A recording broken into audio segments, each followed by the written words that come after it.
First Manu was born from him. The great sages were born from him, just directly from his body. Very powerful.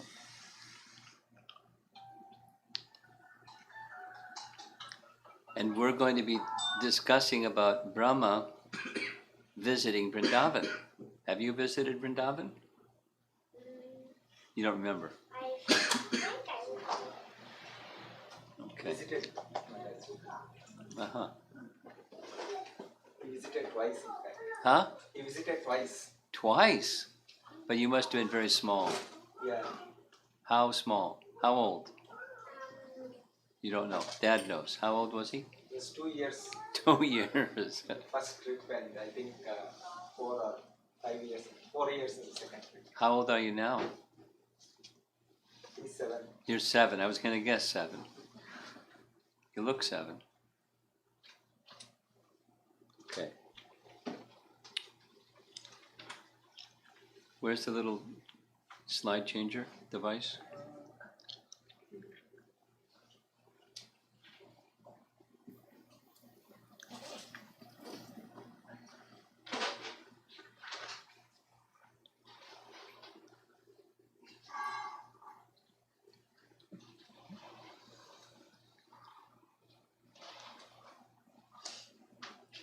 You live really close to the temple. You're very fortunate.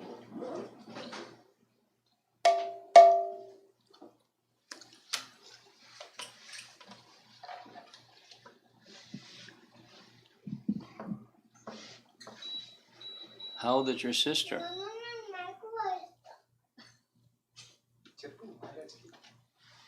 No, just one. Just one. She's 3 years. 3 years. I go.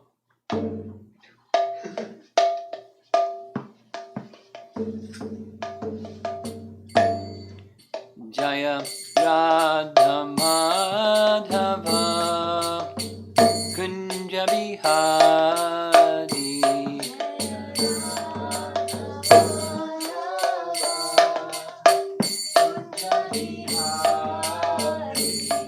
Jaya Radha Madhava Kunja Bihari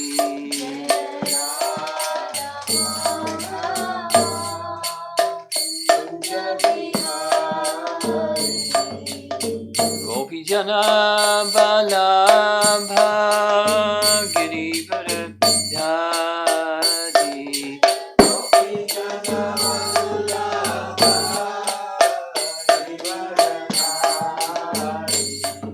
Gopi Jana Balabha Girivara Dhari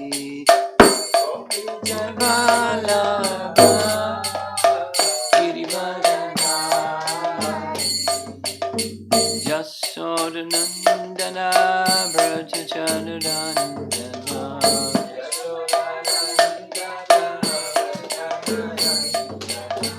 Jasodanandana Brajachanandana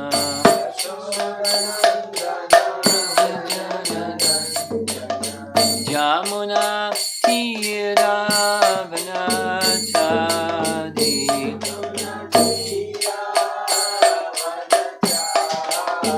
Jamuna Tiravanachadi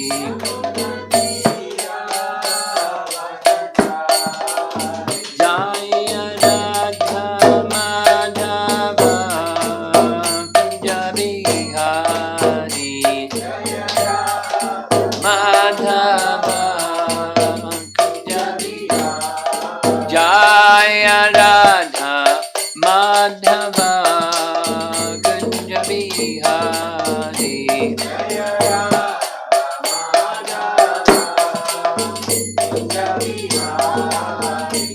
Gopi Jana Balabha Girivara Dhari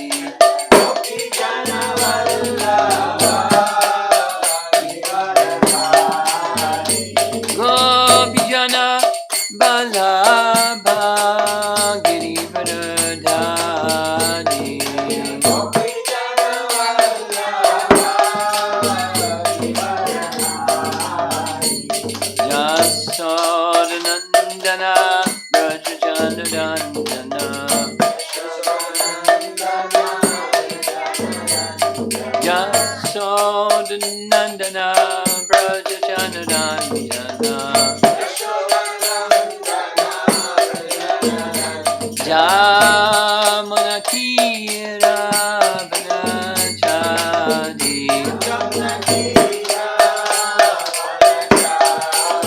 Jamunatira Vanachadi Jaya Radha Madhava Kunja Bihari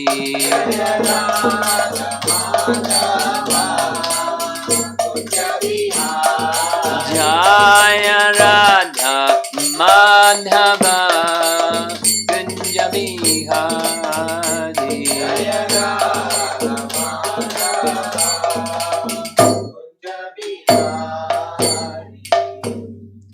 Jayom Vishnupad Paramahansa Parividikacharya Astatara Satasi Srimada's Divine Grace A.C. Bhaktivedanta Swami Srila Prabhupada Ki Ananta Koti Vaishnavadinda Ki Gaur Premanandi.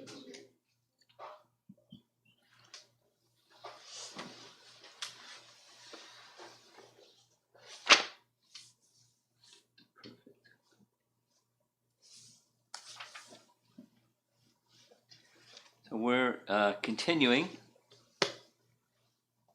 with Brahma's prayers. Brahma's prayers come in Canto 10, Chapter 14. And Chapter 13 comes before Chapter 14. And Chapter 13 was the last chapter that Srila Prabhupada translated and made the Bhaktivedanta purports.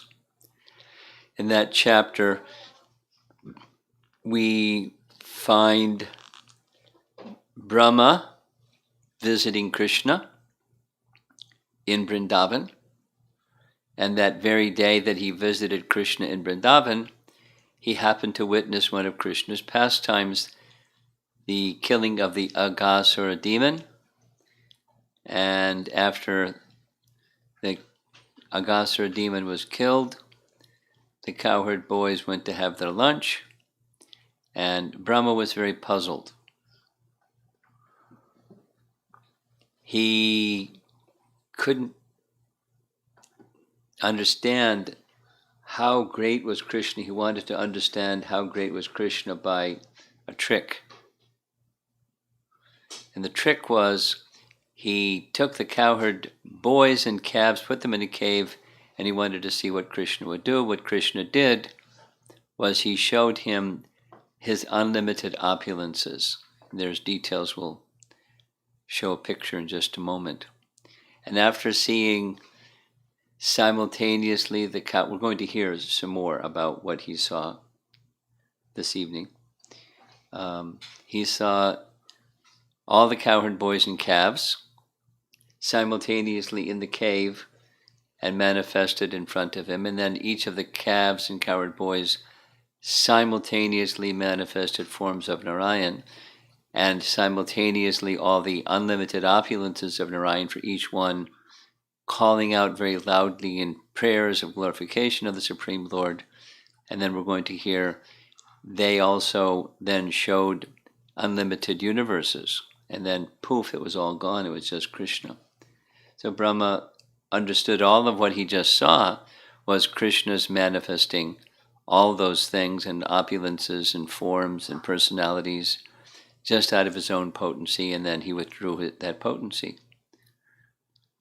So he understood now the opulences of Krishna are unlimited.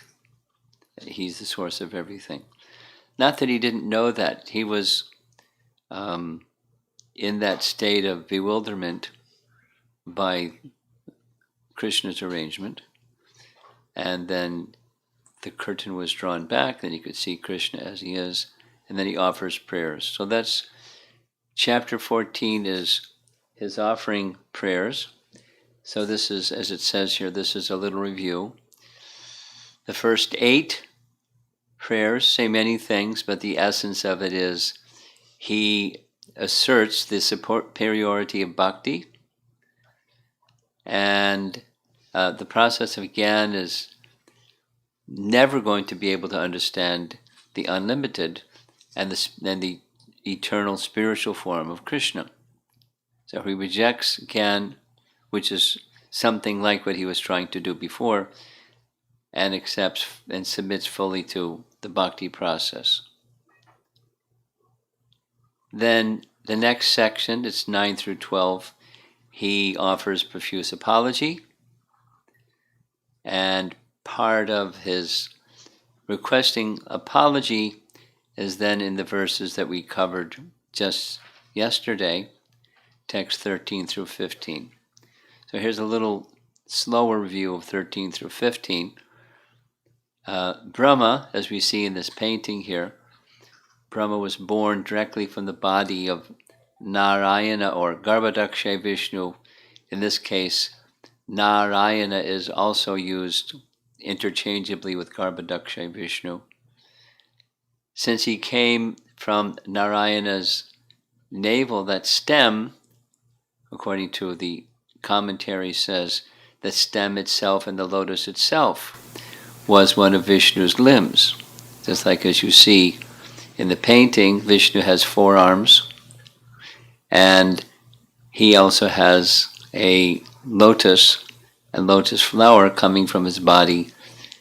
The reference is 1.3.3 from Bhagavatam, that's also one of his limbs. It's a spiritual protrusion from his body.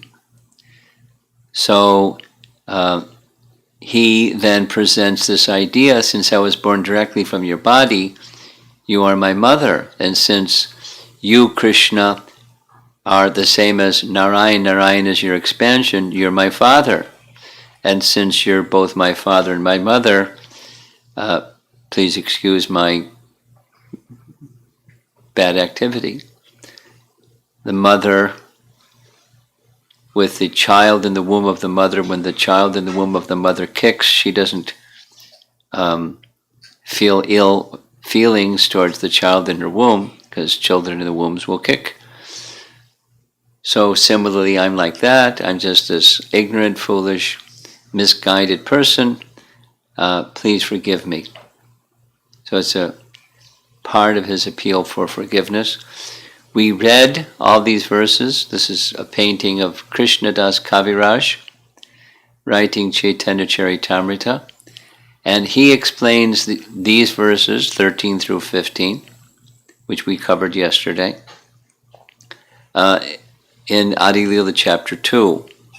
And here's a little summary that he draws from those 3 verses. Krishna is the original Narayana, and you're my father. And Brahma said, whoa, wait a minute. You're the original living being, and I'm just a little boy, so how can you say I'm your father? Please consider what you're saying here. Brahma says, it's true. I'll prove it. Here's 3 proofs. Krishna, you are the ayana, or the refuge, of all naras, or the aggregate of all living entities. Since you are their refuge, you are the original Narayana.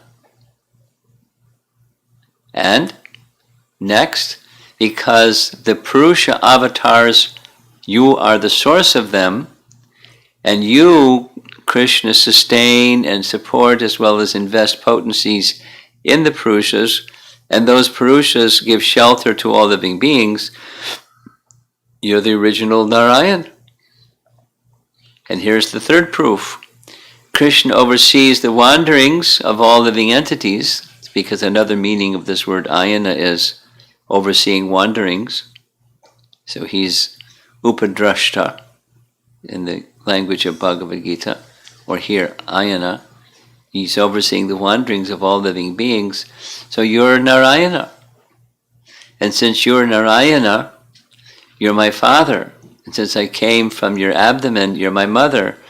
So again, please forgive me. So it's establishing a very important teaching that's the foundation of the whole Srimad Bhagavatam, 1.3.28, that Krishna is the origin of everything and everyone. That's his realization that he gained from seeing this wonderful vision in chapter 13. He's born on this lotus that has a stem, and below the stem you see the splashing of the waves at the bottom. That's the Garbhodak ocean. So he now understands that Krishna is the source of him, the source of the Garbhodak ocean, and the source of everything that exists. So now the next section we're going to go through is he's going to further expand on his realization of what he saw at chapter 13, this vast expanse of Krishna's unlimited opulences. There's implications. Here's what he saw. There's this Krishna sitting there, and surrounding Krishna are the cowherd boys you see in the background. And then suddenly, while the cowherd boys are being manifest, these four-armed forms of Narayan, along with each of the cowherd boys, was also manifest. And so then all of the potencies of Narayan, each one of them singing the praises, the potencies personified were singing praises of Lord Narayana. And we're going to hear what Sanatana Goswami says further. And then all of a sudden, all of those entities which were manifested directly from Krishna, poof, they just disappeared. And that left Brahma before Krishna just bewildered. And so hopefully the sound system is going to work, because this does require sound. See?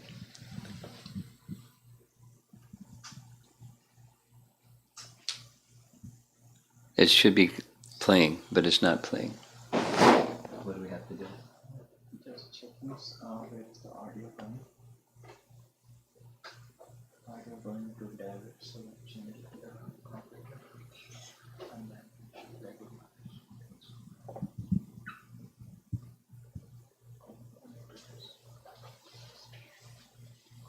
start the slide now.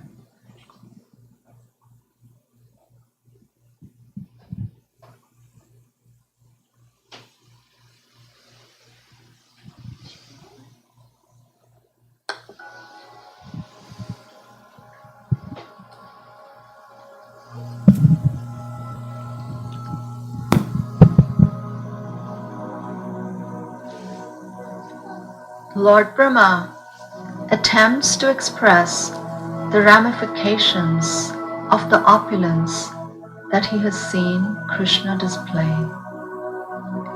He prays to Krishna, "O Lord, I previously was unable to either understand or see you due to the coverings of your own Maya, your illusory energy.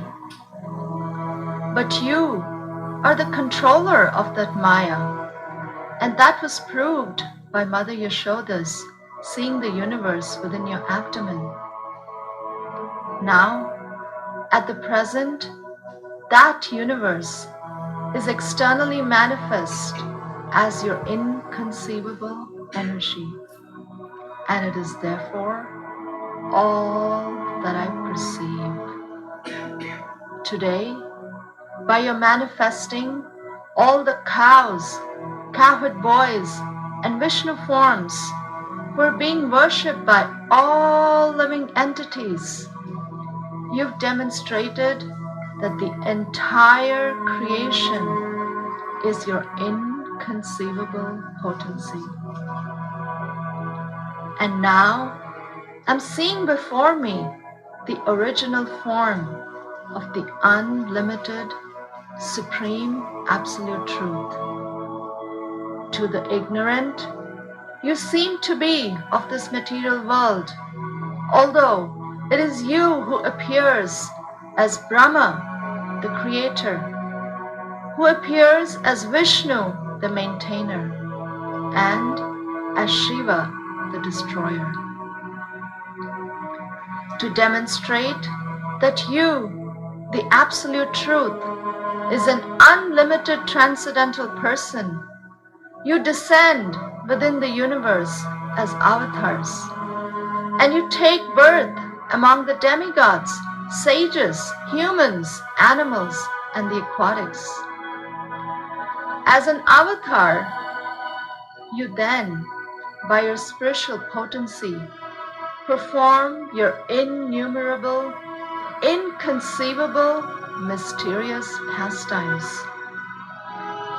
Due to you, this entire universe, which, like a dream, is by nature unreal, nevertheless appears real, and thus it covers one's consciousness and assails one with repeated miseries.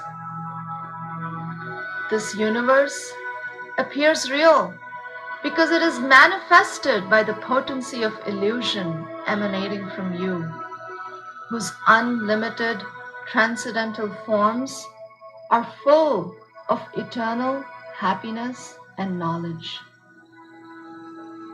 You are the one Supreme Soul, the primeval Supreme Personality, the Absolute Truth, self-manifesting, endless and beginningless.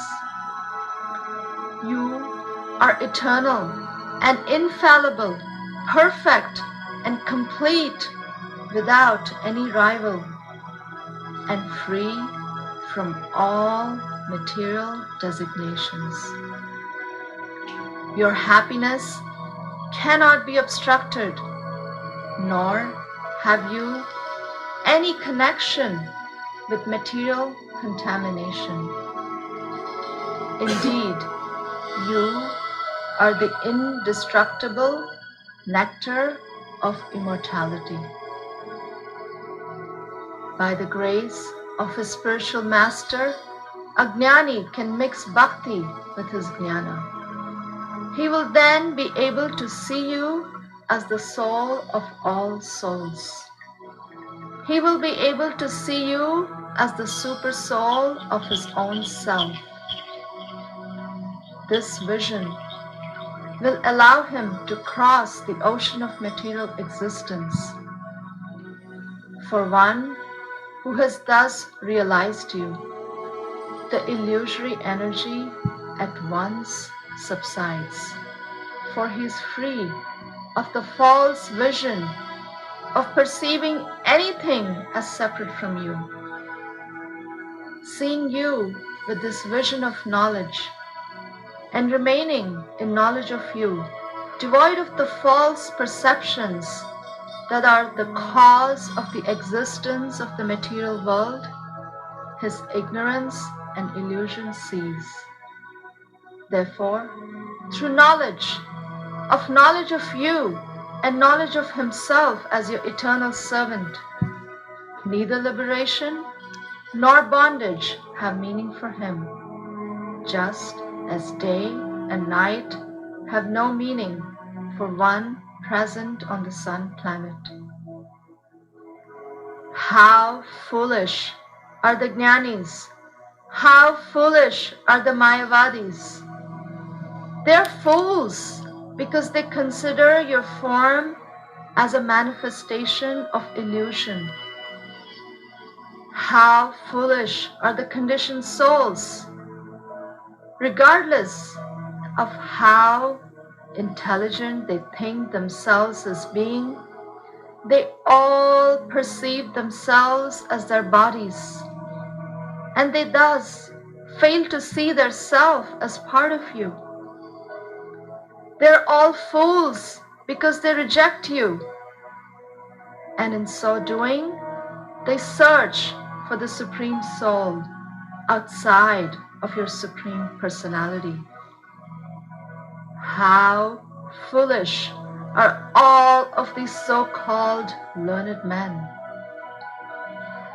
O unlimited Lord, the saintly devotees who have added bhakti to their jnana seek you out within their own bodies by rejecting everything separate from you. Indeed, how can discriminating persons appreciate the real nature of a rope lying before them until they refute the illusion that it is a snake?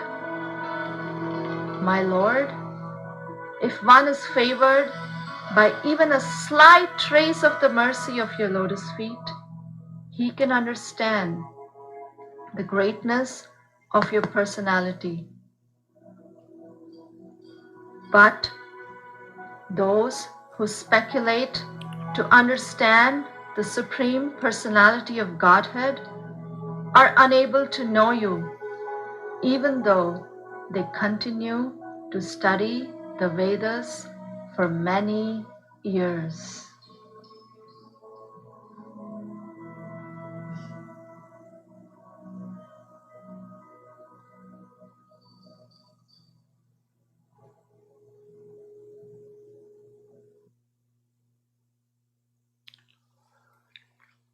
So that's a summary from verse 15 through verse 29. And now we're going to go back and cover verse 15 through 18. 15, 16, 17, 18. Actually, 15 is where we ended up yesterday. And 15 is part of that group where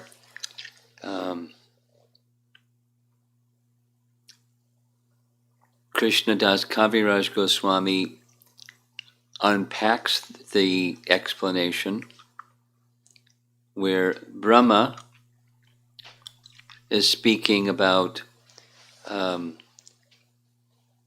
Krishna, this little boy, little cowherd boy, and he's the original, Brahma's original living being, that this little boy is his father, and Brahma is saying, Brahma, wait a minute, I'm a little boy. And you're the oldest person in the universe. How is it that I'm your father? So he gives his proofs. And now he's going to explain further the theme, as you heard, and will continue as we're going along. But there's a theme about what's reality and what's illusion. Because within that image, that the vision that Krishna gave to Brahma, there's both reality and illusion. There's the material creation, and then there's the spiritual reality that is the foundation of the creation. There's cowherd boys that are jivas with bodies, and then when they're kidnapped, Krishna manifests cowherd boys that are fully spiritual, Satchitananda Vigraha cowherd boys, spiritual forms that are actually Krishna but looking like the cowherd boys, and calves that are actually Krishna but looking like calves.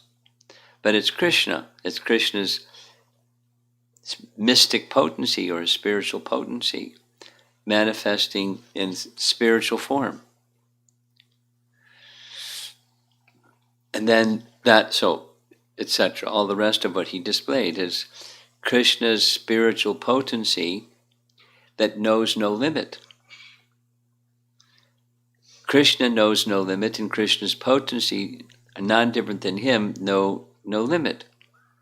And he can expand and he can withdraw just by his willing. Anything, everything. Both of the spiritual and the material realm. So there's this, it's philosophy, and some people don't like philosophy, they like stories. But stories are resting upon philosophy. So what's real? That's a nice question. what's false, what's true, what's false, what's reality, and what's illusion. And the short, we'll go through these 17, 18, 19, 16, 17, 18, but the short of it is, in one sentence, we will not understand Krishna except through bhakti. And through bhakti we can realize that Krishna, the absolute truth, the source of everything, has unlimited and inconceivable potencies, and by his will he can expand them or extend them, he can maintain them, he can withdraw them. He can do with his potencies whatever he likes, simply according to his will. Simply according to his will. No constraint on Krishna. So then comes, he's the source of everything and can extend and withdraw his potencies. Then comes the next question that goes throughout this whole series. What's reality and what's illusion? So in this first verse, text number 16, there's an important term that extends throughout the whole rest, and that is, one of Krishna's qualities is Maya Dhamana, like Kaliya Dhamana, the subduer. He's the subduer of Maya, Maya Dhamana. So here's the translation of 16. We're just going to discuss 3 verses. My dear Lord, in this incarnation you have proved that you are the supreme controller of Maya, Maya Dhamana. Although you are now within this universe, the whole universal creation is within your transcendental body, like Mahavishnu. Within Mahavishnu, the whole universal creation is there. And within Garbhodakshay Vishnu, the everything of this universe is within Garbhodakshay Vishnu. And it comes out from his navel as a lotus and Brahma, and then the whole construction of the universe comes from Brahma, but it's within the stem of that lotus. So, he's within the universe, and the whole universe is within inside him. That's a contradiction, right? A fact you demonstrated by exhibiting the universe within your abdomen before your mother Yashoda. So this is chapter 14. And chapter 8 of Canto 10 is Mother Jasoda looking inside Krishna's mouth and seeing the universe within Krishna's mouth, along with seeing Yasoda looking inside Krishna's mouth, within Krishna's mouth. So just say it again. This topic is a profound topic. It's not an easy to grasp topic. What's real and what's illusion? So Krishna is the master of illusion. He is Maya Dhamana. He's the subduer of Maya. So he's the master of Maya, like Maya Jakshena Prakriti, Bhagavad Gita. He oversees Prakriti. He's in charge of it. It doesn't move without his sanction. So when Krishna manifests these universes, are they real or are they illusion or Maya? And in one sense, you stand out in the middle of traffic and you get squished, so it's like real. Or it's winter out in Chicago and it's cold out, you go out without a jacket on and it's cold out. We feel, the sense perception is it's real. And on the other hand, that which seems to be real, we'll play the video again, this little recording, that seemed to be real, but actually that's a potency of Krishna that makes it seem to be real, like it feels cold, Or you feel squished by an automobile when you get hit by a car. Feel pain. Seems to be real. But it's not real in the absolute sense. The perception of it is that it's real. So it's a philosophical topic. There's more to say, but we'll just read. And then there's this situation of the universe that's around us, in which Krishna appeared in this universe. And then there's the universe that's within Krishna, that Mother Yasoda saw. And further. Here's the BBT purport. Lord Brahma here describes the inconceivable spiritual potency of the Lord. So that's kind of like the banner. The inconceivable potency. Because he saw it. And he's like blown away. He couldn't understand it all. It's inconceivable. The unlimited and inconceivable potency. That's Bhagavan. Example. We may find a pot within a house, but we can hardly expect to find that same house inside the same pot.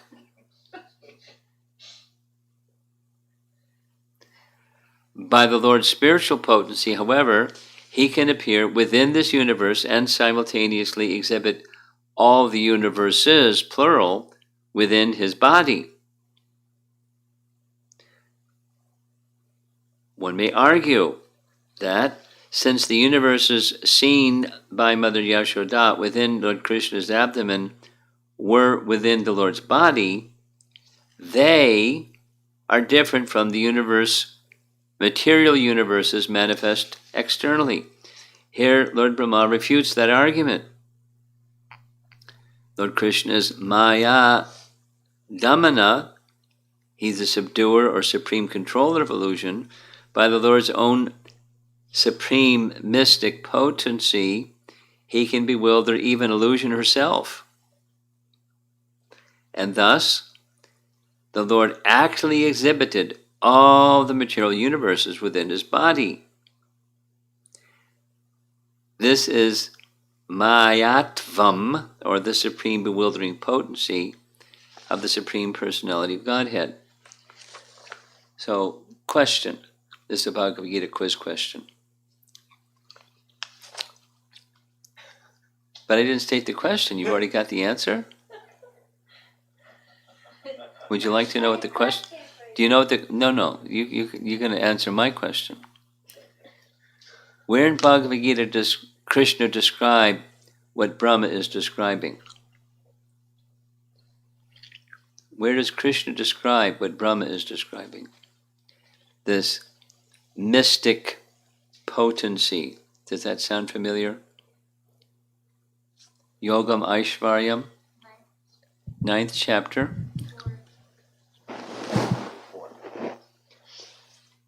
We say that Bhagavad Gita is the undergraduate study and Srimad Bhagavatam is the graduate study, and the Chaitanya Charitamrita is the postgraduate study. So now I'm going to read the undergraduate study version. In the beginning of chapter 9, Krishna says, I'm going to describe something that's very confidential, that it's not easy to understand, but you can understand if you're faithful. So then he describes text 4. By me in my unmanifested form,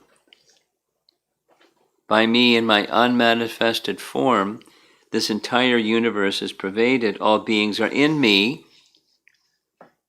All beings are in me, but I am not in them. And yet everything that is created does not rest in me. Behold my mystic opulence. Pasha me yogam aishvaryam, same as what's over here. Although I'm the maintainer of all living entities, and although I am everywhere, I'm not a part of this cosmic manifestation, for myself is the very source of creation. This is the simultaneous oneness and difference of Krishna with all things. But there's the oneness of Krishna in all things, the material creation, and there's a oneness of Krishna and his spiritual manifestations. So in the cave, there's cowherd boys. And over there where they were having their picnic, that's spiritual forms that look like the cowherd boys, but it's Krishna's spiritual form. There's a fully spiritual manifestation and there's a temporary manifestation.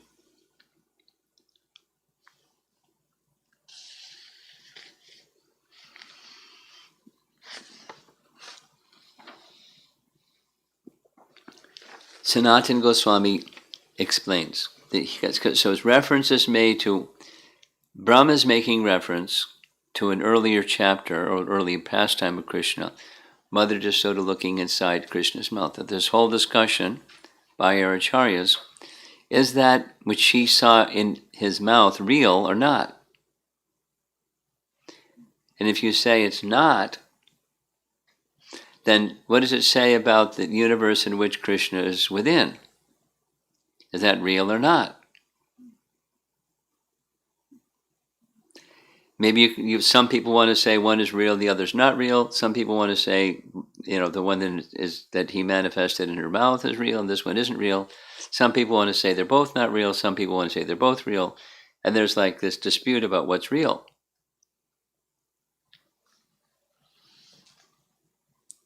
So here's Sanatana Goswami. The meaning is this. Though Mother Jasoda experienced worlds inside Krishna as real, on not seeing it, so after Krishna closed his mouth and so later she's contemplating what happened, it seemed false, like a dream or a magician's trick, or I better go lie down, I'm seeing things, I'm hallucinating, I better go see a doctor. Thus, though the external world existed, she thought it also might be false after the fact. This Maya was conveyed by her, she discussed it with Nanda Maharaj and others. The same occurred when Krishna yawned while drinking milk. So there's a pastime. Mother Jasoda was feeding her child, and she wanted to feed her child with her breast milk. She opened his mouth and she saw everything inside his mouth. But she was Mother Jasoda, so just went on with feeding. But she saw everything is within Krishna. Everything is within Krishna. We say it all the time. Is there something that doesn't exist within Krishna? And then if it exists within Krishna, Krishna can manifest it, Krishna can withdraw it, but it exists because it's within Krishna. So what's within Krishna is real, and what Krishna manifests is real, but temporary. Like now you see it, now you don't. Like a magic trick. Or a dream, now you see it, now you don't. When we're seeing a dream, does it seem to be real? It don't only start to seem unreal when you're starting to wake up. But when you're in the midst of dreaming, you can even see yourself moving around in your dream, and you're the observer of yourself moving around in your dream, and it looks real. And there's feelings, there's happiness, there's fear, there's like sometimes people wake up screaming, ah, and then they wake up.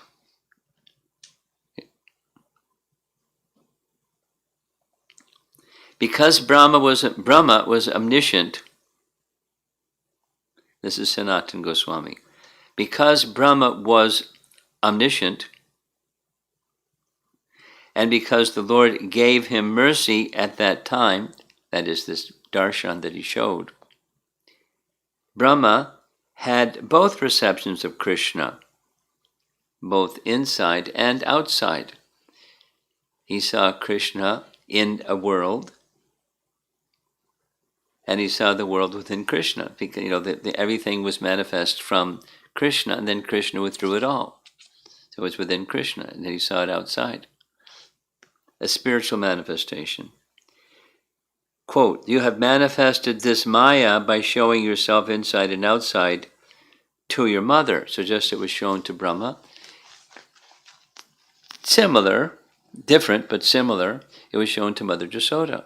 There's Krishna inside Vrindavan, and then he looks inside Krishna, and she's not only Vrindavan, but everything inside Krishna. It's philosophical and it's mysterious. Let's read the next text because they go together. Text 17.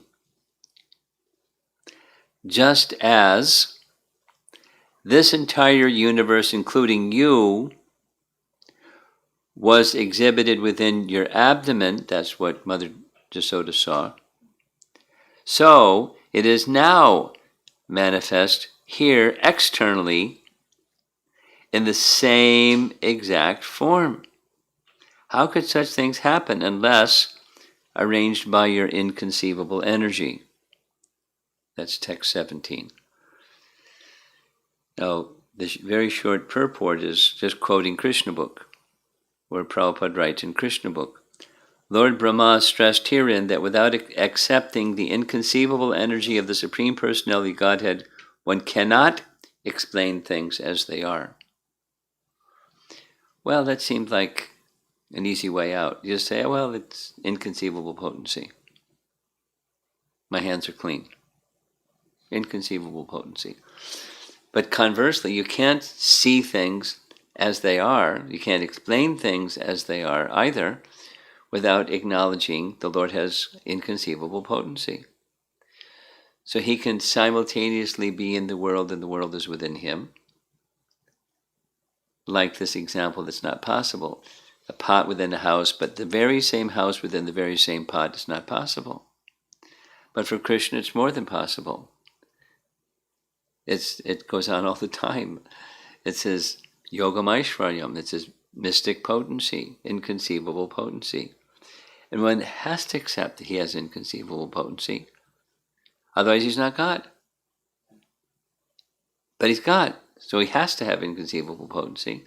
And the inconceivable potencies can do inconceivable things because they're inconceivable. This is on the theme of bhakti versus gyan. And by gyan, one cannot, in these verses, we'll play the little video again. By gyan, you can't understand these. You can't, he said it earlier, he's saying it again here, and he's going to say it again and again. Because many people want to understand things through their speculative powers, and they can't. They can't, at least they can't understand transcendence. They can't understand the Supreme Person within transcendence, where everything is within him and he is within everything that he has created. It's double talk to the empiricist. It's either this or that. It can't be this and that.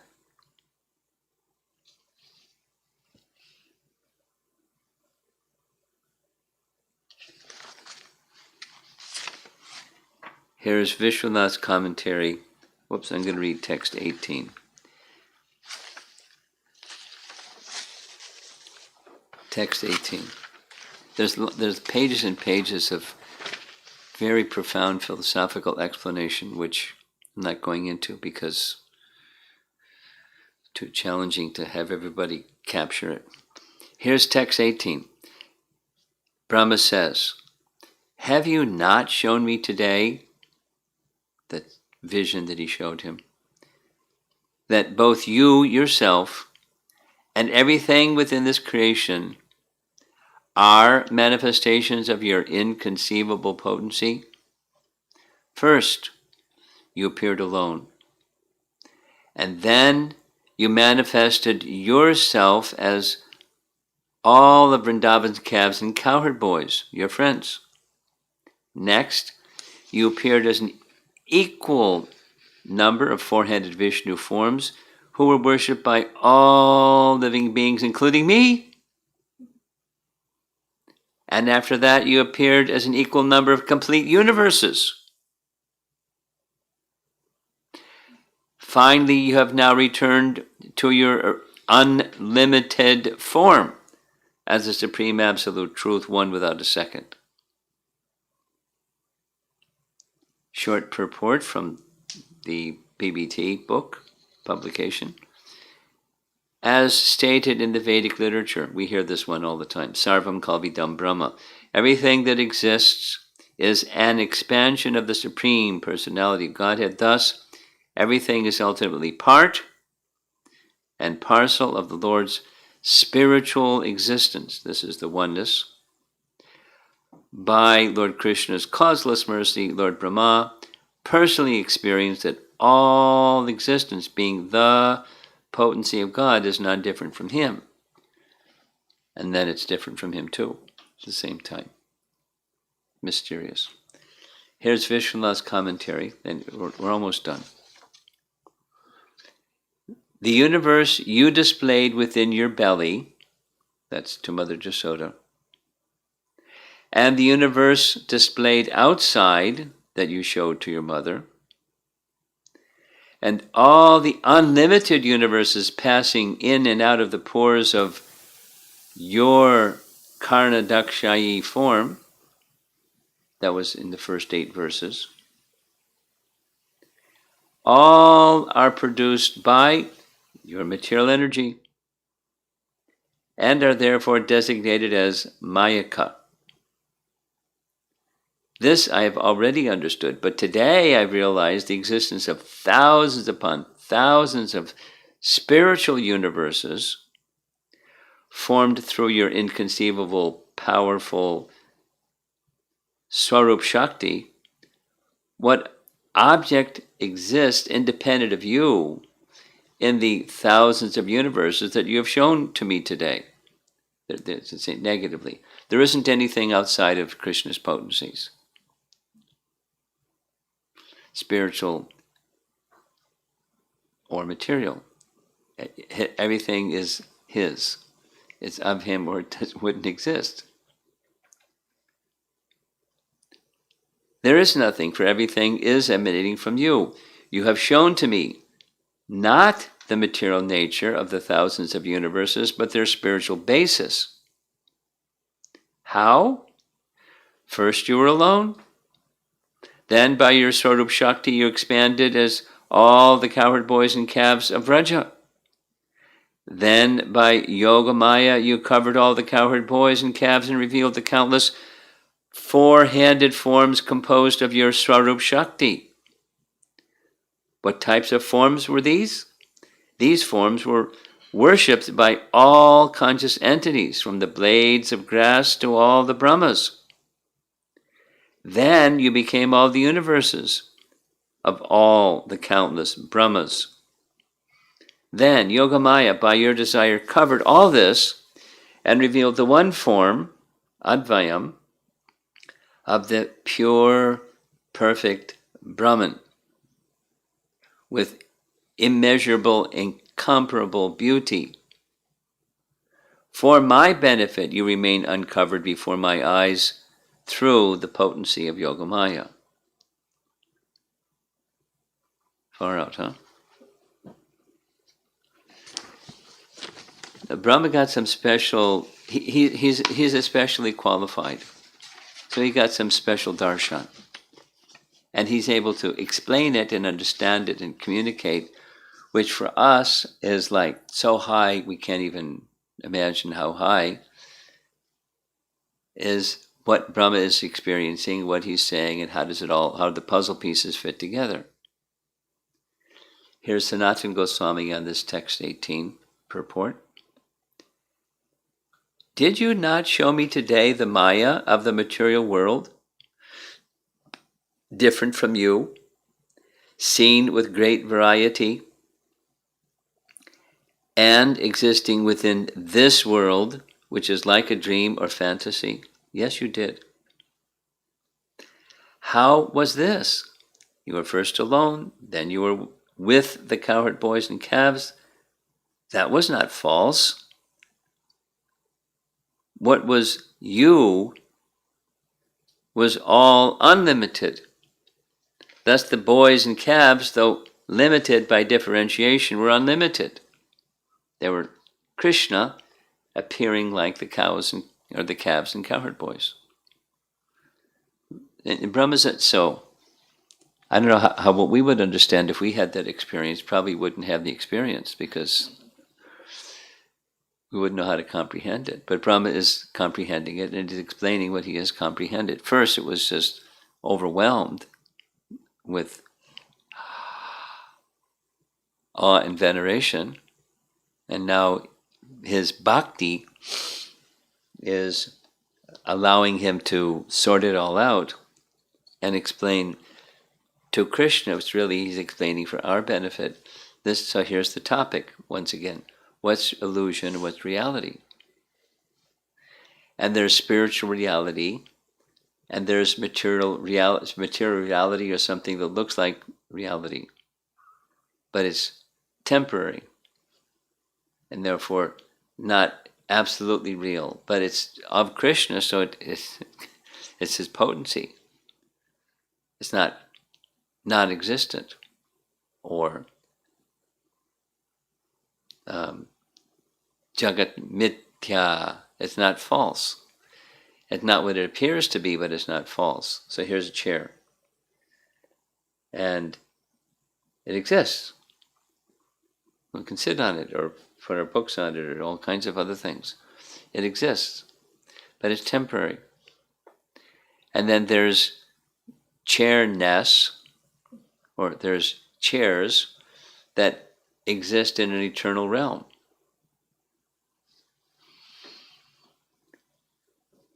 There's a whole lot more to say philosophically, but both the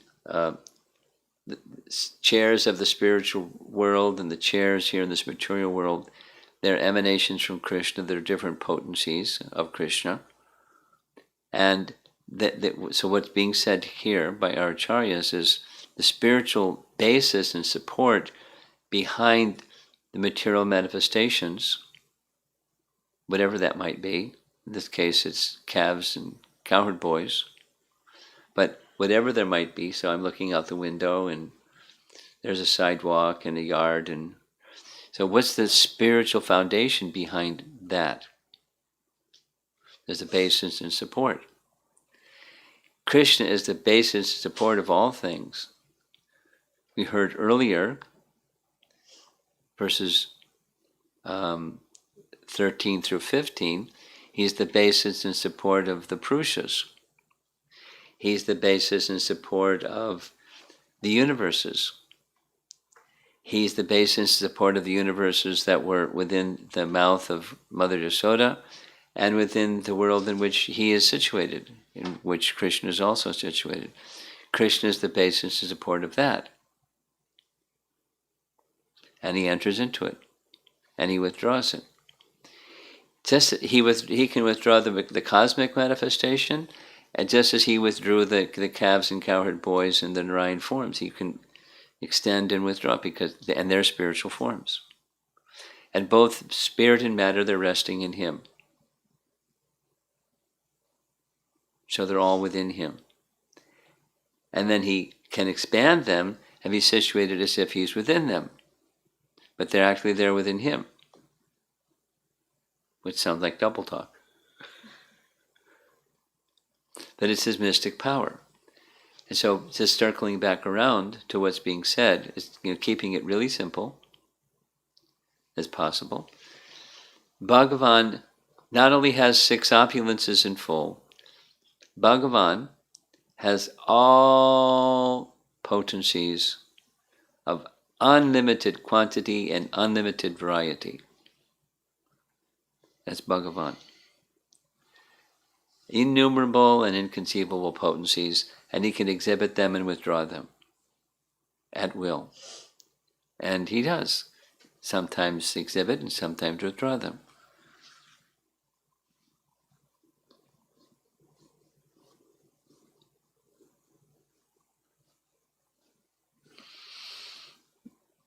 Like with Mother Yasoda. He exhibited within his mouth, within his body, not just one universe. The language here is all the universes. She saw everything within his mouth. because everything is within Krishna. And then it went away. She couldn't see it anymore. So he can exhibit and withdraw everything, and to withdraw the everything is by his will. Then there are spiritual forms that aren't withdrawn. They may be concealed by Yogamaya and then revealed by Yogamaya. By Krishna's Yogamaya potency, he appears, he performs pastimes, and he withdraws himself. And his appearance isn't material, and his disappearance isn't material. There's different potencies of the material universes, and this, as is being described here, the spiritual basis of those material universes. Material universes are resting upon, their basis and support of them is the spiritual reality. Krishna is that spiritual reality and its various potencies. This is Sambandha Gyan. It's an understanding of the relationship of all things with the source of emanation. That's Sambandha Gyan. And to have a proper understanding is inspirational. Let's say, I'll end with this. The whole of Sankhya, which is this is Canto 10. The whole of Sankhya, which is Canto 3 in the Bhagavatam, leads to meditation, leads to pure devotional service. It's not just a philosophy, it's just kind of hanging out there somewhere, and somebody likes philosophy, so they study Sankhya philosophy, and it's just a philosophy. And not just a philosophy. When properly understood, it leads to dhyan, and with dhyan it leads to bhakti. Of course, with the right association. Bhakti doesn't begin on its own. It begins in right association. But with the right association, it leads to devotional service. So, similarly, studying this, our acharyas are not going to go waste their time on something that's just dry philosophy. It's an inspiration to understand the object of shelter, Krishna. Brahma is very enlivened. And hearing from Brahma, the original preceptor of our sampradaya, it can be also very enlivening for us. Like, how wonderful is Krishna? Like we're discussing in the morning Bhagavatam class. The chapter is different. The principle is quite similar. How wonderful is Krishna? Who's the basis and support of everything? Everything rests upon him. And understanding that, what does Bhagavad Gita say? When you understand that, what do? There's only one thing to do. You engage in devotional service. Undivided devotional service. Aham sarvasya prabhavo matak sarvam pavartate iti matva bhajante mam. Now I want to say one other thing. And what Brahma is saying, and what the commentators are adding to what Brahma is saying, is an expansion of the first of the 4 Chatur Shloki verses of Srimad Bhagavatam. The Chatur Shloki verses of the Bhagavatam begin Canto 2, Chapter 9, Text 33. Aham evasam evagre, which means, that's the simplified meaning, before creation I alone exist, during cosmic manifestation I alone exist, after cosmic annihilation I alone exist. Which means the cosmic manifestation is Krishna. It's in the sense that it's a potency of Krishna being manifest by the potent. And not the table is Krishna, and the tree is Krishna, and the sidewalk is Krishna, because everything was Krishna. That's not what it means. It's the potency of Krishna is forever connected to Krishna. Or as it's said here, there's not something outside of Krishna. Everything that exists is his potency, so it's his. It's in that sense, it's one with Krishna. But then there's temporary potency that has a diluting effect, and that diluting effect, that Maya potency, is Krishna's potency. And he can extend it and he can withdraw it, like everything else, all of his potencies. So he withdrew the Maya, and we're going to hear. We'll do it again. This little summary. I like little summary because it's makes everything very simple and clear. But he said, Brahma says, deluded by your illusory potency, I didn't see you. I couldn't understand you properly. Now I understand you properly. And how does one understand things properly? It's right in the text. Text 27 of this section. It's by even a small amount of mercy from the personality of Godhead through the agency of his devotee, then one can understand. So he's understanding what he couldn't understand before. Through the medium of bhakti, the curtain was drawn back. He became bewildered, the curtain was drawn back. Now he's unbewildered. Listen carefully, and then we'll stop for questions.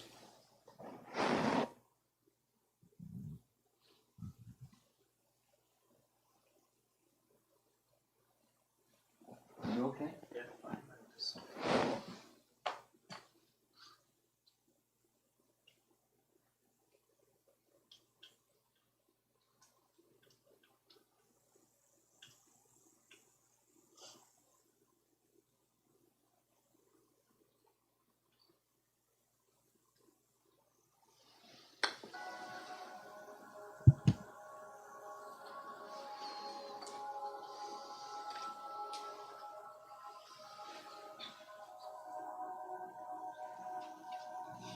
Lord Brahma attempts to express the ramifications of the opulence that he has seen Krishna display.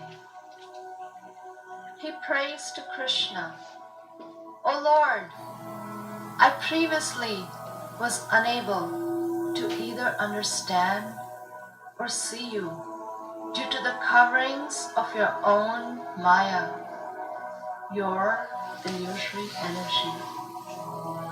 But you are the controller of that Maya, and that was proved by Mother Yashoda's seeing the universe within your abdomen. Now, at the present, that universe is externally manifest as your inconceivable energy, and it is therefore all that I perceive. Today, by your manifesting all the cows, cowherd boys, and Vishnu forms who are being worshipped by all living entities, you've demonstrated that the entire creation is your inconceivable potency. And now I'm seeing before me the original form of the unlimited, supreme, absolute truth. To the ignorant, you seem to be of this material world, although it is you who appears as Brahma, the creator, who appears as Vishnu, the maintainer, and as Shiva, the destroyer. To demonstrate that you, the absolute truth, is an unlimited transcendental person, you descend within the universe as avatars, and you take birth among the demigods, sages, humans, animals, and the aquatics.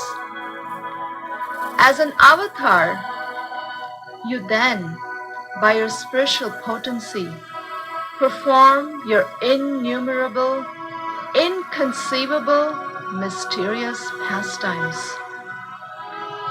Due to you, this entire universe, which, like a dream is by nature unreal, nevertheless appears real, and thus it covers one's consciousness and assails one with repeated miseries. This universe appears real because it is manifested by the potency of illusion emanating from you, whose unlimited transcendental forms are full of eternal happiness and knowledge. You are the one Supreme Soul, the primeval Supreme Personality, the Absolute Truth, self-manifesting, endless and beginningless. You are eternal and infallible, perfect and complete, without any rival, and free from all material designations.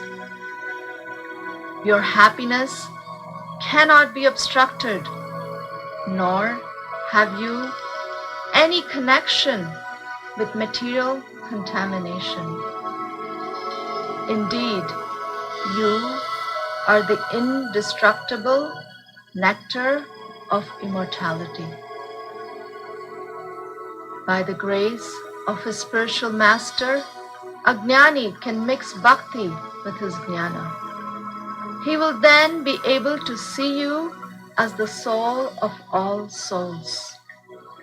He will be able to see you as the super soul of his own self. This vision will allow him to cross the ocean of material existence. For one who has thus realized you, the illusory energy at once subsides, for he is free of the false vision of perceiving anything as separate from you. Seeing you with this vision of knowledge and remaining in knowledge of you, devoid of the false perceptions that are the cause of the existence of the material world, his ignorance and illusion cease. Therefore, through knowledge of you and knowledge of himself as your eternal servant, neither liberation nor bondage have meaning for him, just as day and night have no meaning for one present on the sun planet. How foolish are the jnanis! How foolish are the mayavadis! They're fools because they consider your form as a manifestation of illusion. How foolish are the conditioned souls! Regardless of how intelligent they think themselves as being, they all perceive themselves as their bodies, and they thus fail to see their self as part of you. They're all fools because they reject you, and in so doing, they search for the Supreme Soul outside of your Supreme Personality. How foolish are all of these so-called learned men! O unlimited Lord, the saintly devotees who have added bhakti to their jnana seek you out within their own bodies by rejecting everything separate from you. Indeed, how can discriminating persons appreciate the real nature of a rope lying before them until they refute the illusion that it is a snake?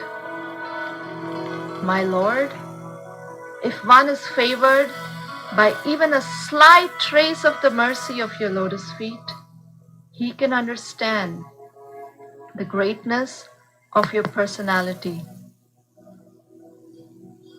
But those who speculate to understand the Supreme Personality of Godhead, are unable to know you, even though they continue to study the Vedas for many years.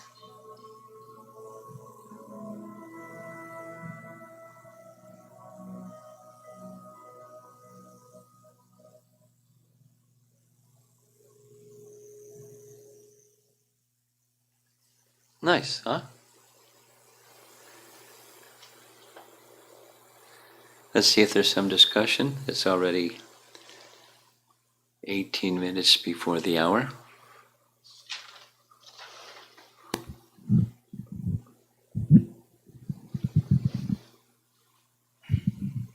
Hare Krishna Maharaj.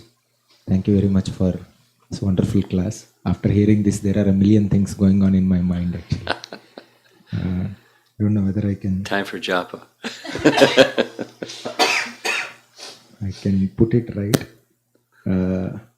We many times, hear that Krishna cannot be understood by jnana. Here Brahma is also confirming that. Yes. And he can be understood only by bhakti. Then how can we perceive Krishna as an objective truth? Because many times we have this understanding that the process of bhakti itself is subjective in one sense. Like Krishna also says that "Ye yathamam prapajyante," that it depends on how a person approaches Krishna. I'm not sure how you're using the term objective truth. Objective truth to you means what? The object of truth. There's subject, object. There's the ashraya and vishaya. So he's the vishaya. That's the objective truth. He is the source of everything. So subjective is I, you, and everyone else. We're tiny, and we have our limited capacity of perceiving the unlimited. So I see according to my sensibilities of the unlimited. So that's the subjective part, because I'm tiny and a person, and so I'm going to perceive according to my. But that doesn't change the object. The object is the source of everything. So my little understanding, Brahma's understanding is, and our understandings are subjective, but the object isn't subjective. The object is the source of everything. Does that address your question or no? Yes, Maharaj, it addresses, but it is something like now, Prabhupada is the Acharya for our movement. Okay. We are understanding Krishna according to Prabhupada's understanding. Well, he gives Siddhanta, but my understanding of my relationship with Krishna is going to be personal or subjective, but it doesn't change the Siddhanta. There is not one source of everything. And that one source of everything is the Supreme Person. And his name is Krishna. And he has different expansions, and so that doesn't change person to person. My experience of that is going to be a little different than another person's experience. That's the subjective part. But the Siddhanta doesn't change because I'm a person. And I'm an individual that's very tiny. So when we preach, when we go out and preach, is it the Siddhanta that is what we are giving people and allowing them to experience Krishna according to that? Well, yes, but I'd like to modify that statement. We when we go out to preach, we want to make our best effort to understand the individual, their nature, their inclinations, their capacities. So like say, when I got here, I started speaking with your son. And I'm going to speak with your son a little different than I'm going to speak with you, because it's a different audience. But the Siddhanta doesn't change, but it's customized person to person to person. Their capacity, their nature, their maturity, their age, their everything. It's not easy to quickly understand what somebody's. So you have some. So what we're doing is we're being an instrument of Krishna. Behind us is Krishna. And there's we use this word again, Siddhanta, the tattvas that are given by our founder Acharya through the agency of scripture. And we're customizing it according to the audience, what they might want to be able to accept and understand. And you may say less, you may say more, you may say it this way, you may say it that way. But you're guided by your faith in the Siddhanta that's come to you from the founder Acharya. You're an instrument, according to capacity. Thank you, Maharaj. One point which really struck me was this world is real, but it is not as real as like how we see it. It is, that is what kept me thinking so much. Actually, we are not seeing the reality, although it is real and temporary. Yeah, that's right. Thank you. Okay.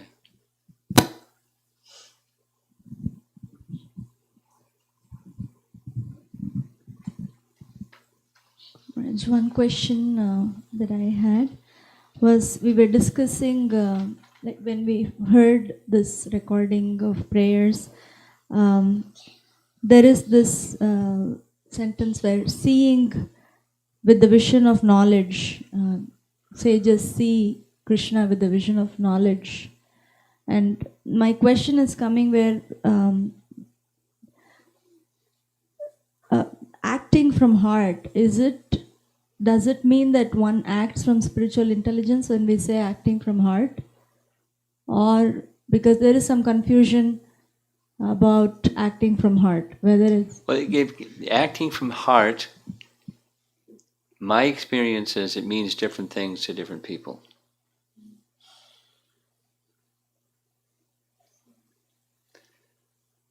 So I guess it would depend on which persons you're speaking to, what it means. But certainly, acting in knowledge and the realization that one receives, the realization implies, my understanding is, realization implies that it's a reciprocation. Realization is a reciprocation from Krishna. And even the realization may be limited, not unlimited, not complete, absolutely complete and perfect. But some realization that's a reciprocation from Krishna, especially if it's confirmed by scripture that realization is from Krishna. And that touches the heart. Krishna revealed this, so you feel some Krishna connection. But what you understand in the moment that you didn't understand in the previous moment, that realization, or the acting and knowledge and getting some realization, it can be very modestly from the heart.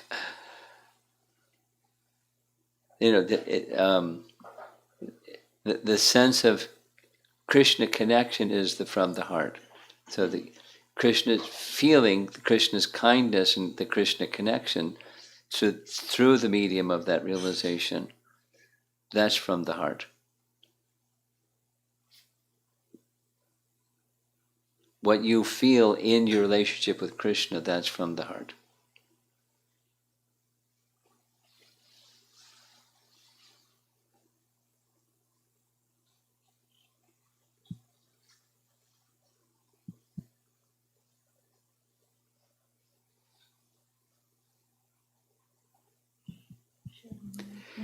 And there are a few online questions.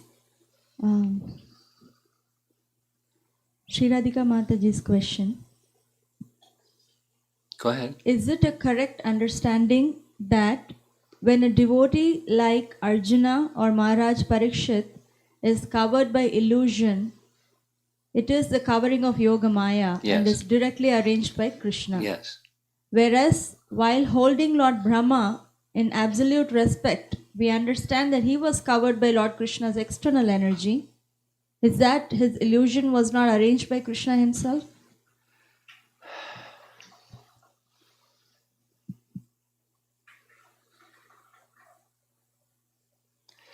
I've heard Srila Prabhupada say different things at different times on this. So, sometimes he says like she's saying, and sometimes he says he's a pure devotee. So that means his bewilderment was like Arjuna's and Maharaj Parikshit's. At different times, these 2 ears have heard both of those things in recorded lectures. So it's hard to say definitively yes or no to her answer, to her question, in response to her question.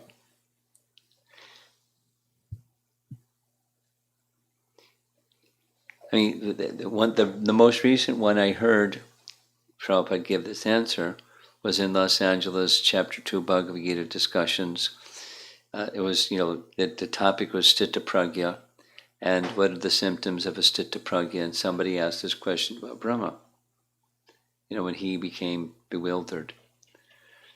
And the answer that Prabhupada gave was like Arjuna and Maharaj Parikshit.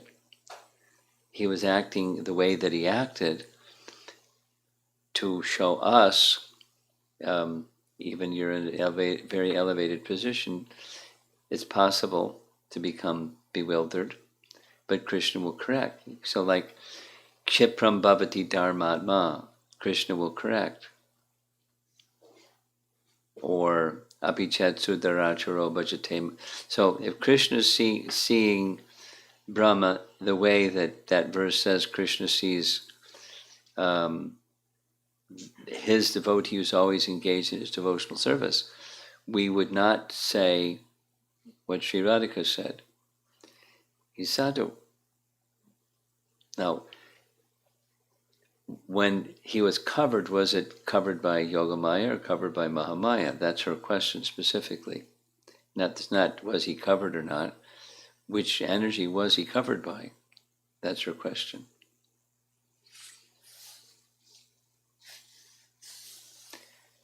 And this Sthitta Pragya conversation, Los Angeles, 1972 or something like that, he's a pure devotee. Means Yogamaya, not Mahamaya.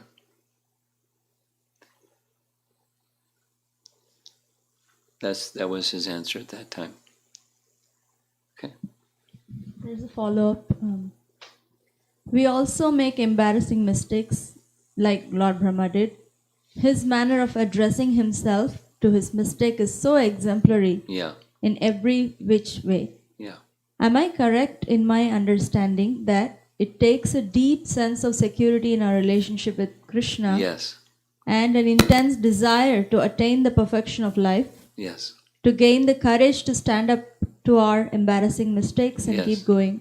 Am I missing some part of his internal contemplations? Yeah, certainly another feature along with what she said is spiritual humility, not the material kind, but spiritual humility. So amanidvam adambidvam, it takes real humility to be in that, to be accomplished at what she said. So it's part and parcel of what she said, spiritual humility.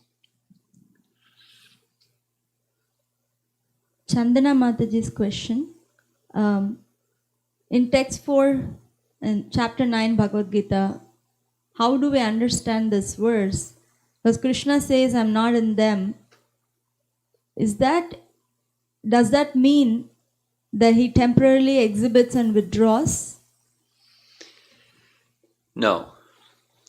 It's addressing the transcendental dimension or realm in which he resides. Not extend and withdraw. He's not in this material realm. He's not of the material realm. That's what it's indicating.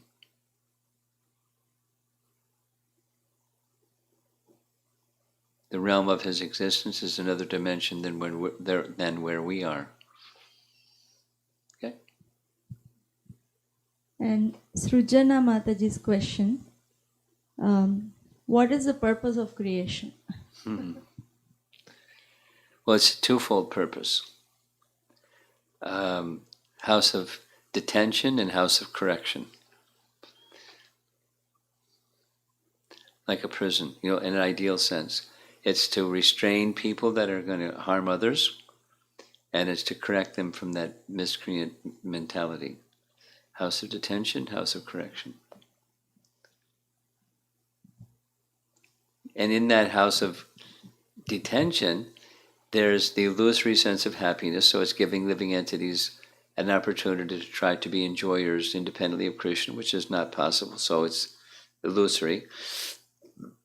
But it's detention while they're trying to be enjoyers and further implicating themselves in their detention period,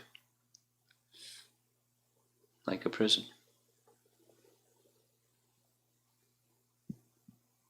And this is from Keshav Kishore Prabhu from Mayapur.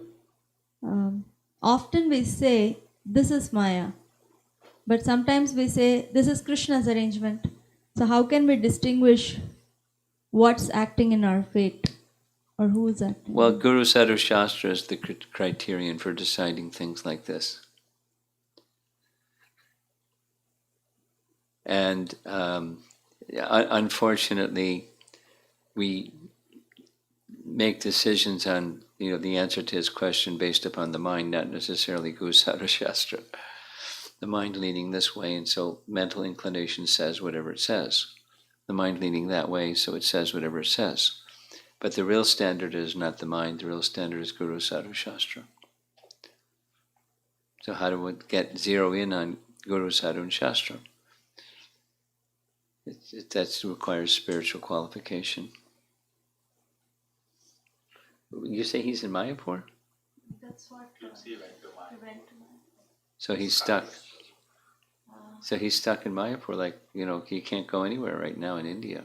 Yeah. Is he planning to come back? You don't know. Okay, go ahead. Amara Mataji's question. In Bhagavatam first verse, Srila Vyasadeva says, I meditate upon you or Vasudeva because. So there's a reason for his meditation. Similarly, Krishna says in Bhagavad Gita, Iti matva bhajante mam. Does this imply bhakti is done with proper understanding or knowledge and not just sentimentally? Well, it can mean that. It can mean something else.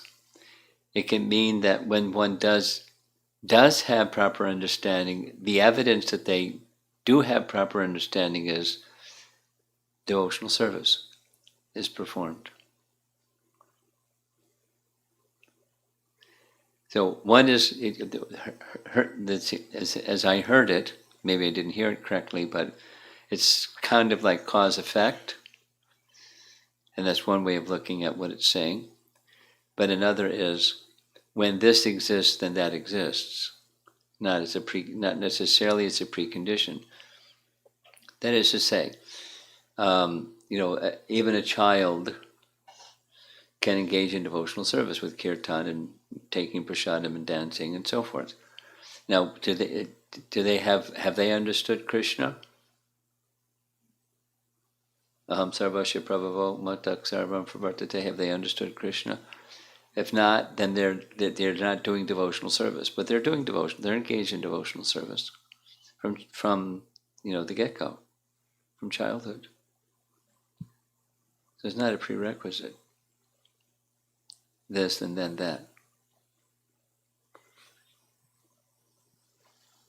This is Rukmavati Mataji. Since we are living in this material world, how can we see everything spiritually? Well, for starters, see through knowledge. Jnana chakshusha or shastra chakshusha. See as Krishna sees. So read Bhagavad Gita and then you can see as Krishna sees. And then you start to see as Krishna sees just by reading Bhagavad Gita. You start to see differently. worldview starts to modify just by sound. Just as the worldview of the material variety, it's through sound. Sound modifies our worldview. Sound modifies consciousness. So through contact with bhakti and the sound vibration coming from bhaktas, coming from scripture through bhaktas, that can bring us to the right place. Sound is everything. Okay? More? This is Kalpataru Mataji. Guru Maharaj, you mentioned that Krishna is a controller of Maya. And job of Maya Devi is to distract all the devotees or preventing the devotees to get closer to Krishna. Well, it's not just the devotees, it's souls. The cats and the dogs and the trees and the birds and the fish and the elephants and everything. So based on what does Krishna allow Maya Devi to act upon any living entity? Because of desire, they want. He's reciprocating with their want. It was like, why creation? Because people want. Krishna doesn't want. Does Krishna differentiate the act or influence of Maya Devi on devotees versus all the living entities? The Yogamaya potency works differently than the Mahamaya potency, but let's just say somebody's a neophyte and they're intermittently going back and forth between trying to please Krishna and trying to be an enjoyer, trying to please Krishna and trying to be an enjoyer. So they're vacillating or moving back and forth between external and internal energy. So it's where the attention goes, specifically where the attention goes in relation to Krishna. Then different potencies are going to be acting.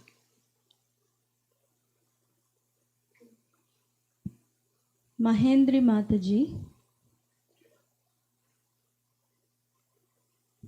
can you shed some light on the nature of illusion of this world?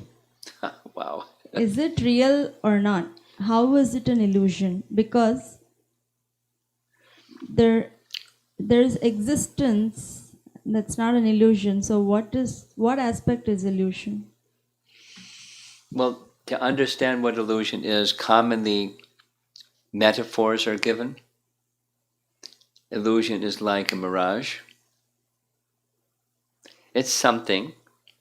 It's reflection of sun on sand. That's what it is. But it looks like water. The illusion is there's water. Now it's something, but it's not what it appears to be. The nature of Maya is something appears to be what it's not.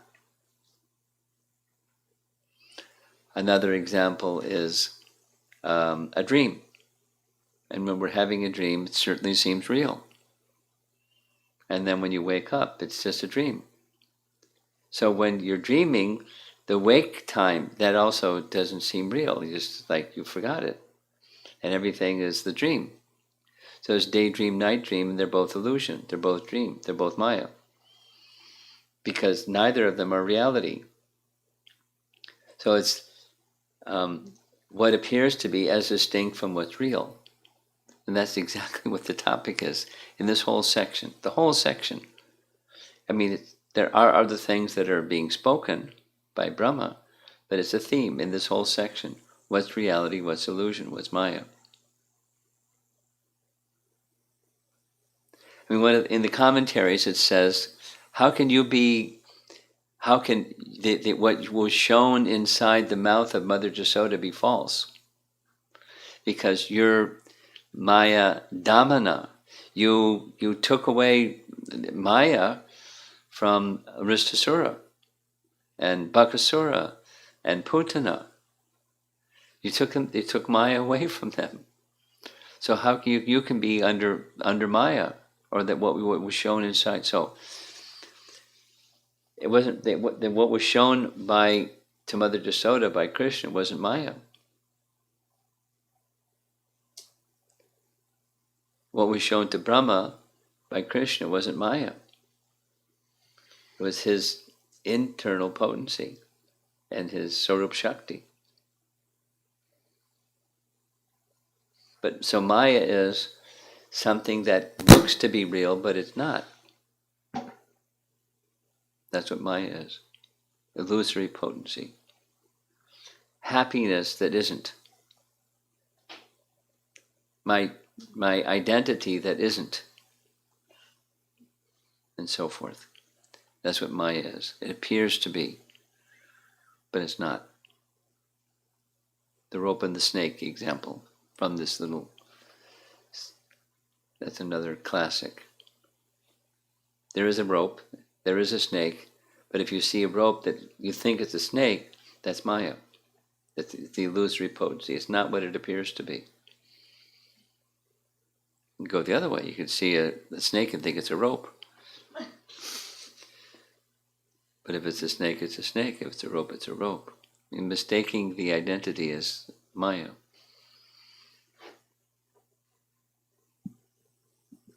And Amara Mataji's question. In Lord Chaitanya's one of the pastimes, the devotee did not know reading, but he was crying since Lord was a charioteer. How to understand these two aspects at my level? I'm not sure what the contrast is, two aspects. Do you understand her question? I may be related to the previous question about is bhakti done with knowledge and not just sentimentally? But probably you already answered it. I'm not clear what her question is, so I don't know how to respond to her question. Let's go on. Pira Mataji's question, is Brahma a post? Yes.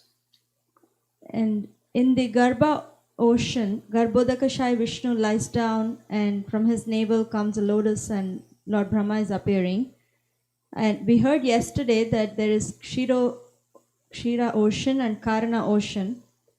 Are there any details on how or what activities unfold in Kshira and Karana ocean? What's the difference between them? No, are there any pastimes that happen in these two, Kshirodakashai Vishnu and Karanodakashai Vishnu? Well, one of the celebrated pastimes with the causal ocean is the milk ocean is the churning of the milk ocean and producing things. Suggested by Vishnu to the demigods, the demons are more powerful, so let's do this. So that's a pastime that comes to mind. Your specific question is, what are pastimes connected?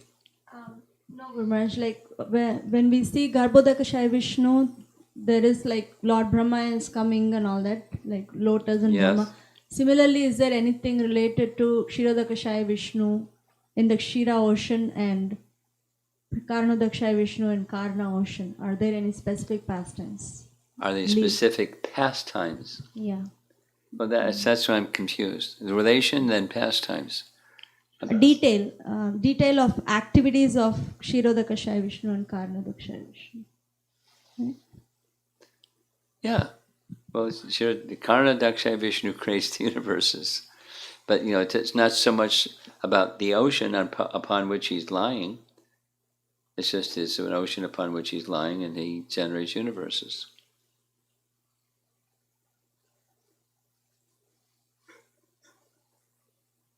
And Karna Daksha Vishnu, that's his abode.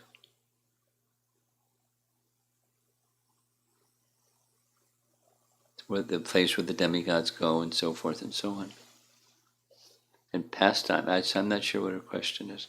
The only pastime that if this is what her question is, the only pastime that comes to mind is the churning of the milk ocean.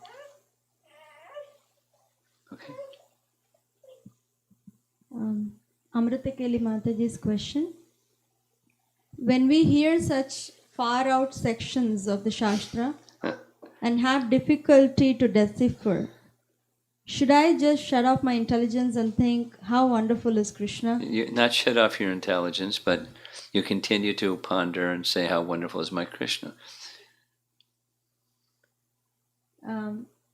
Or hear these discourses again and read the sections and again and try to Well, yeah, understand. maybe circle back around a year from now and maybe you'll understand better. Both, those are both, hear it again, read it again, or wait a while and come back again. You got a question? Go ahead, take the microphone, go for it.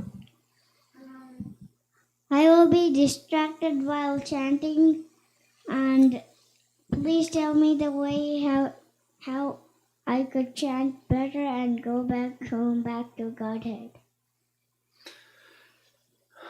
That's a great question. Do you chant every day? You do, every day? How much do you chant every day? 2. 2. 2 mantras or 2 rounds? 2 rounds. 2 rounds every day? You're only 7, right? You're 7? 7 years old? Yeah? Wow, congratulations. So you want to chant better. So what to do to chant better? That's your question? Yeah.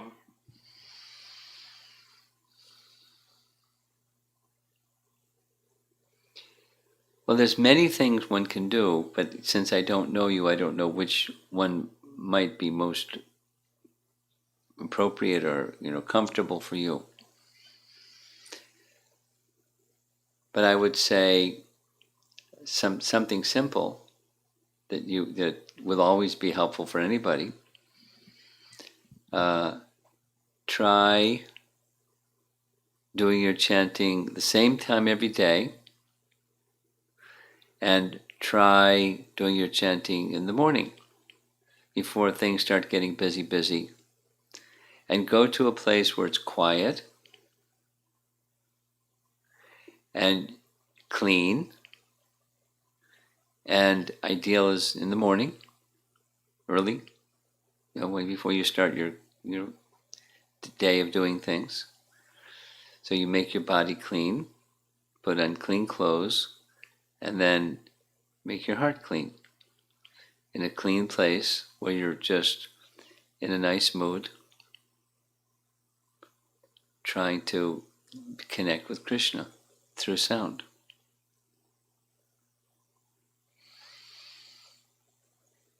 You're taking a sound bath. Is that nice? You like taking, when you take a bath in the morning, a shower or a bath, you feel refreshed, right? Yeah. So same inside, you'll feel refreshed inside. Like an inside bath through sound. And that sound, so they're responding to your question. That sound is Krishna. Krishna is so kind. You just call his name and he's there. If you need your father, he may be on the other side of the house or upstairs or something. It'll take a while. But Krishna doesn't take any time at all. He's immediately there. So you're with Krishna for 2 rounds worth every day. And so that's a meditation that will help you improve the quality, because it's very personal.